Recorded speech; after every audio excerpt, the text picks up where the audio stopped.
Jalalan na fide biya minan dubbaddo bona disihi akkamiin asi argaddo.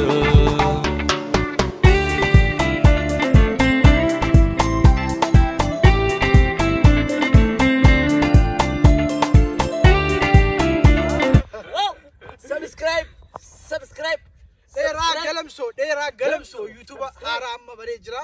Subscribe gochuun isa adeeggaru. Dera magala galamso hordoftoota page dera galamso akkasumas page galamso har'aan tana magaalaa Waachuu yookaan Roomaatti qofa jirra jechuudha. Magaalaa gudditti ana abrotti ante magaalaa galamsotti ante magaalaa Waachuu yookaan Roomaatti qojamti har'a obboleessa nyaayyuu dera galamso irratti afeeruudhaaf asitti argamne jira.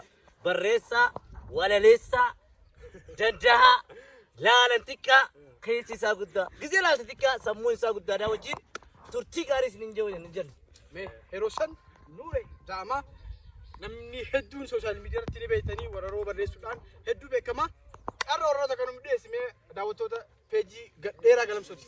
Subscribe. Akkuma beektanii har'aan tana obboleeyyan kiyya ijoollee galamsoo fi dheeraa galamsoo as jiranii walaloollee akka tasaa osoo deemee Waachuu keessa walaloo jaanii natti dhufanii walaloo kana akkuma beektan hedduudha kan keessa jiru.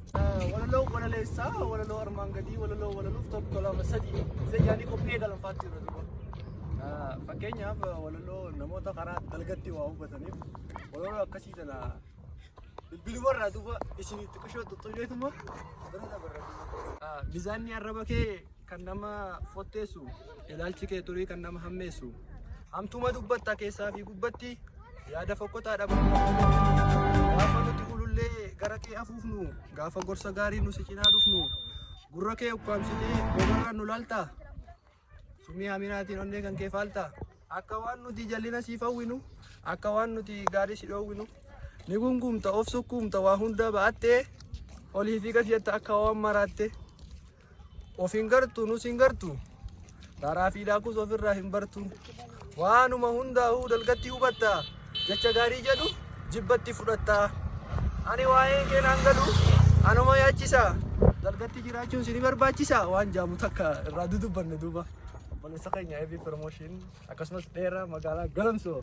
Epi Promotion galatoomechaa obboleessa keenya barreessaa fi walaleessaa laalantika keessaa guddaa akka itti baartan abdii qabnaa. Galamsoo hud dheeraa Galamsoo subscribe share godhuudhaan itti bohaara itti bashannana kooflaa tabaddaa zanaa godhaa halkanii guyyaa.